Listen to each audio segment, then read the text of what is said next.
Hi there, and welcome to the Property Wealth Podcast. We're so glad you're joining us today. Absolutely. It's great to have you here. So, let's dive right in. Have you ever wondered how much property managers should really charge? It's a big question for a lot of investors, especially if you're looking to maximize your returns. For sure, managing a property can be a full-time job in itself, right? So knowing what to expect in terms of fees is crucial. Exactly.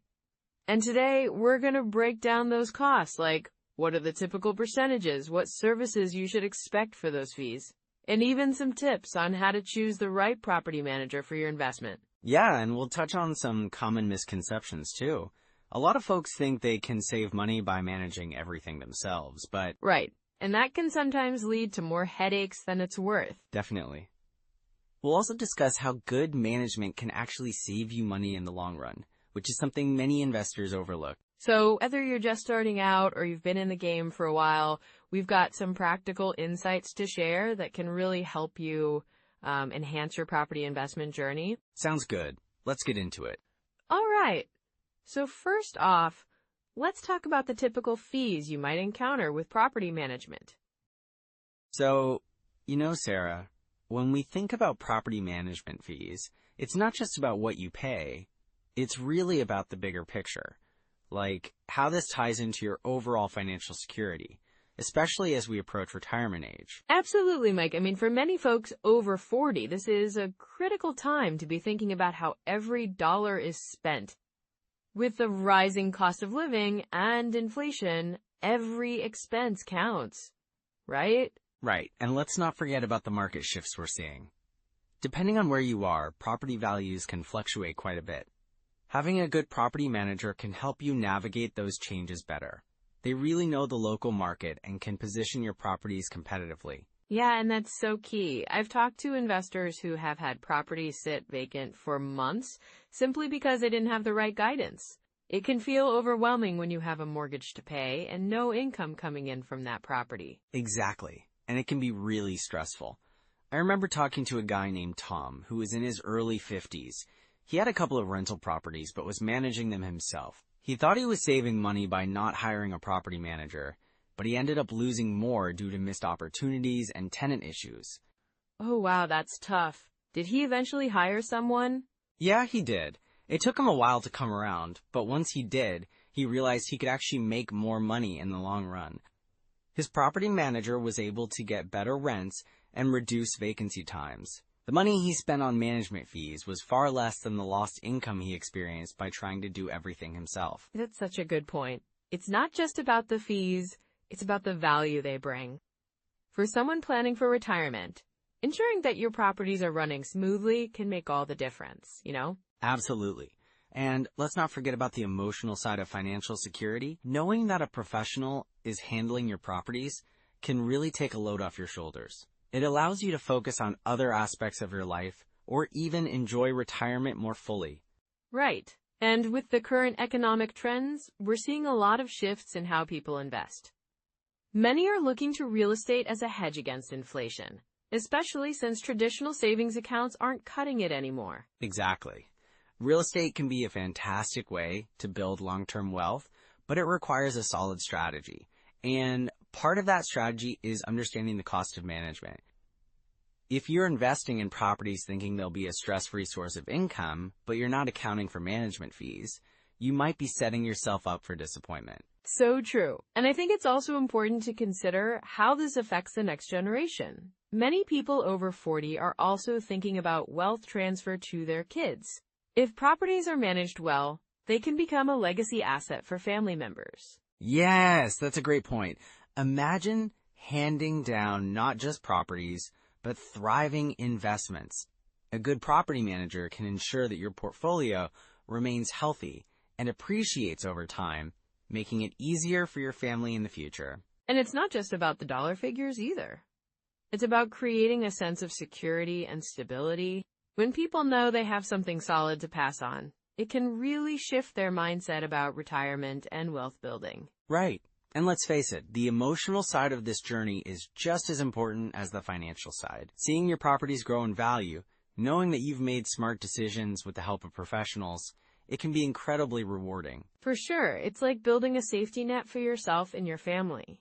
And in these uncertain times, that sense of security can be invaluable. Exactly. And consider this. The current economic landscape means that more people are renting than ever. This creates a demand for rental properties, so having a good manager can help you capitalize on that. They can ensure your properties attract the right tenants, which is crucial for long-term success. Yeah, it's like a ripple effect.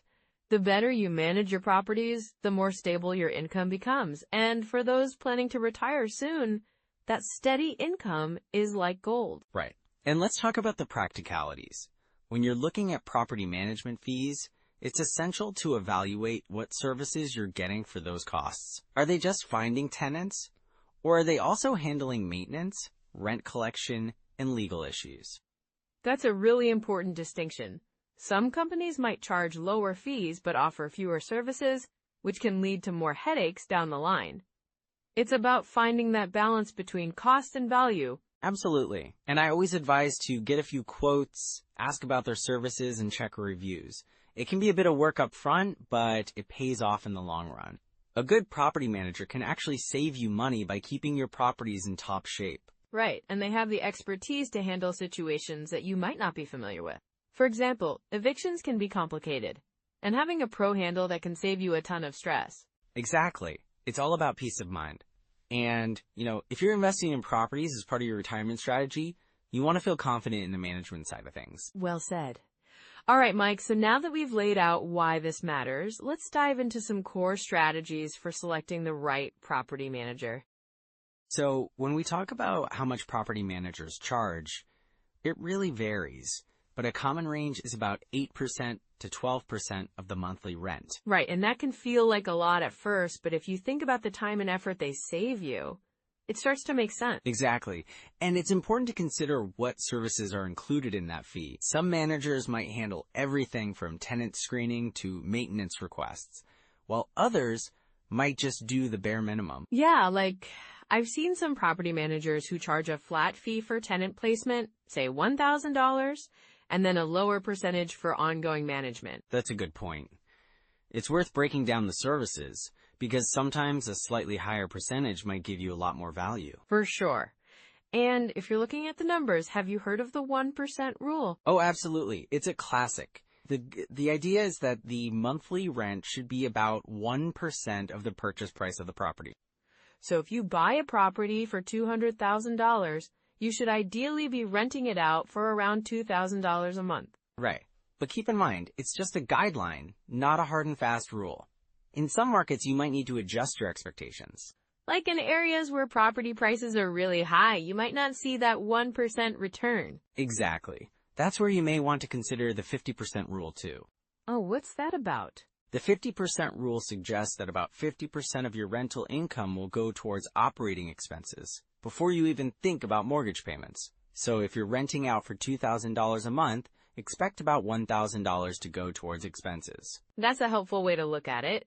It really helps to keep expectations realistic. Right. And then, of course, you factor in your mortgage payment after that. So if your total expenses are $1,000 and your mortgage is $600, you're left with $400 a month. So you'd want to make sure that $400 is worth it for you, right? Exactly. And that's why evaluating deals thoroughly is critical. You can create a checklist for yourself. Like, what would you include in that checklist? Well, first I'd start with the property price and estimated rent. Then I'd look at the property management fees, maintenance costs, property taxes. And don't forget about insurance. Right. Insurance is key. Also, consider vacancy rates. If you estimate a 5% vacancy, that's a month or two without income each year. Yeah, that can really add up. Then think about your financing options, like traditional mortgages, which usually require a down payment of 20%, or maybe even FHA loans that could go as low as 3.5%. Those are great options, especially for first-time buyers or those looking to get into the market. Exactly. Just remember, the lower the down payment, the higher your monthly mortgage will be. So it's all about balancing that. And what about different property types? Like, do you think single-family homes are better than multifamily units? That's a great question. Each has its pros and cons. Single-family homes typically have lower management costs and appeal to families, while multifamily units can provide more income streams, but they might come with higher management fees due to increased tenant turnover. Right, and maintenance can be more complex with multifamily properties. Definitely, but they can also help mitigate risk. If one unit is vacant, you still have others generating income. So it's all about weighing your options and what fits your strategy best. Absolutely. And don't forget about the market dynamics in your area. Some regions might favor single-family homes, while others may have a strong demand for rentals and multifamily units. That's a good point. You really have to do your research on the local market trends. For sure. And speaking of trends, keep an eye on cap rates too. Cap rates? I've heard of those, but what are they exactly? A capitalization rate is basically a measure of the return on investment for a property. It's calculated by dividing the net operating income by the property's purchase price. So if you buy a property for $200,000 and it generates $20,000 a year in net income, your cap rate would be 10%. So a higher cap rate typically indicates a better return, but it can also mean higher risk. Interesting. So you're balancing potential returns with the associated risks. Exactly, and that's why understanding the market and your property type is crucial. And I think it's important to remember that it's not just about crunching numbers. Right, it's about having a comprehensive view of your investment. You have to consider your personal goals, your risk tolerance, and how hands-on you want to be. Totally. And I guess that leads us into common pitfalls, doesn't it? Yes, let's dive into that next. There are definitely some traps that can catch new investors off guard. You know, Sarah, one of the most common pitfalls I see investors fall into is over-leveraging. They get so excited about a property that they stretch their finances too thin. Right, like they're trying to grab every opportunity without considering their overall financial health? Exactly. I once worked with a client who purchased a couple of properties with very little down, thinking the cash flow would cover everything. But when unexpected repairs came up, they were in a tight spot. Oh no, that sounds stressful. So what happened then? Well, they ended up having to dip into their savings just to keep up with the mortgage payments. It was a real wake-up call. The lesson here is to really assess your financial situation and set a budget that allows for some wiggle room. That makes a lot of sense. Speaking of financial stress, bad tenants can really add to that, can't they? Absolutely. I've seen investors who rushed into leasing their properties without doing proper tenant screenings. One client had a tenant who paid late consistently, and eventually they stopped paying altogether. Yikes! That must have caused a huge headache. It did, and it really highlighted the importance of thorough background checks. You want to look at credit history, rental history, and even references from previous landlords. So what are some red flags to watch out for during the screening process? If a potential tenant is evasive about their rental history or has a history of evictions, those are big warning signs. And, if they're unable to provide proof of income or seem to have inconsistent jobs, that's definitely concerning. Got it. So it's not just about filling the rental quickly. It's about finding the right tenant. Exactly. And then there's cash flow, which can't be overlooked. I know investors who focus solely on property appreciation, thinking they'll make money when they sell, but if they ignore cash flow, they could be in trouble. What do you mean by that? Well, if your expenses exceed your income, you might find yourself in a deficit. I had a client who bought a property in a trendy neighborhood because it was the place to be. They thought the value would just skyrocket, but they didn't account for rising property taxes and maintenance costs. So they ended up with a property that looked good on paper but didn't perform well financially? Exactly. They were so focused on potential appreciation that they neglected the reality of cash flow. It's crucial to evaluate your rental income against all your expenses, including management fees, repairs, and vacancies. That's such a good point. And what about timing the market? Yes. Trying to time the market can be a huge pitfall. Many investors think they can buy low and sell high. But the reality is, market conditions can be unpredictable. Yeah, I've heard stories of people waiting for the perfect moment and missing out on great opportunities. Right. I had a friend who held off buying because he thought prices would drop. Instead, they kept climbing, and by the time he decided to jump in, he was priced out of the market. So he lost out on potential growth because he was waiting for the ideal scenario? Exactly. A good strategy is to focus on your investment goals rather than trying to predict the market. That's such practical advice. And what about those hidden costs? I imagine there are plenty of those that catch investors off guard. Oh, definitely. Many investors underestimate maintenance and repair costs. I once had a client who purchased a property thinking it was in great condition, but once they moved in, they discovered a host of issues. Like what, for example? Well, there were plumbing problems and an outdated HVAC system that needed replacing. They didn't factor those expenses into their budget. That must have been a nasty surprise. It was. That's why it's so important to have a thorough inspection before closing. And even then, setting aside a reserve fund for unexpected expenses is crucial. So it's sort of like having an emergency fund for your investment properties? Exactly. You want to be prepared for those unexpected costs, because they will come up, trust me. Wow, this is a lot to think about.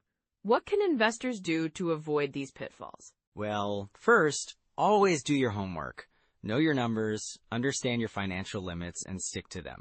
And doing thorough tenant screenings, right? Yes, and having a solid property management plan in place helps too. They can assist with tenant screening, maintenance, and even cash flow management.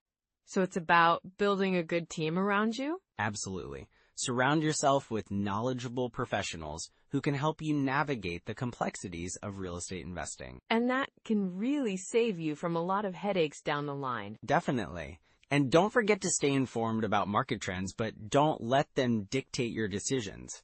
Focus on your long-term strategy. That's such valuable advice, Mike. It's all about being proactive rather than reactive. Exactly. And if you do find yourself in a tricky situation, don't hesitate to reach out for help. There's always a way to get back on track. Well, that gives listeners a lot to think about. What's next for them after this conversation? I'd suggest reviewing their current investments, assessing their financial goals, and perhaps even connecting with a property manager or financial advisor for guidance. That sounds like a solid plan. Thank you for sharing your insights today, Mike. My pleasure, Sarah. And thank you to our listeners for tuning in. We hope you found this discussion helpful in your real estate journey. All right, so let's get into some actionable steps that listeners can take right now. Yeah, I think that's really important. It can feel overwhelming sometimes, but there are definitely practical things people can do today. Exactly. So first off, if you're considering hiring a property manager, it's a good idea to start by researching local property management companies. You can use tools like Zillow or Rentometer to get a sense of rental rates in your area. Oh, definitely. Knowing the market rates helps you gauge whether the fees they charge are reasonable. Right, and another great tool is the BiggerPockets calculator. It's really intuitive, and you can use it to analyze potential deals, including understanding how property management fees impact your cash flow. That's a solid choice. Plus, I love how user-friendly it is. Yeah, and don't forget about Deal Check. It's got some handy features for evaluating properties too. You can actually create a detailed analysis to see how different management costs affect your overall return. Those tools are super helpful. And if you have access to your local MLS, that can really give you a leg up on understanding your market. Absolutely. Being in the MLS gives you insights into rental listings, which can be invaluable for comparing prices and finding good property managers. Another thing to consider is joining local real estate meetups or networking groups. Exactly, Sarah. Connecting with other investors can provide you with first-hand experiences and recommendations for property managers. And it's a great way to build a support system while you're learning. Totally. You might also want to set a habit of analyzing just one deal a week. It doesn't have to be a huge commitment. Right. Just a deal a week. That's totally doable.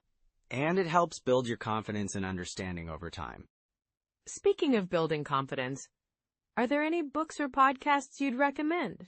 For sure. I think the book on managing rental properties by Brandon Turner is a must-read. It covers a lot of the ins and outs of property management. I've heard great things about that one. And what about podcasts? Well, the BiggerPockets podcast is fantastic. They have episodes focused specifically on property management and hiring the right people. That's a staple in the investing community for sure. And don't forget to check out local real estate investing podcasts.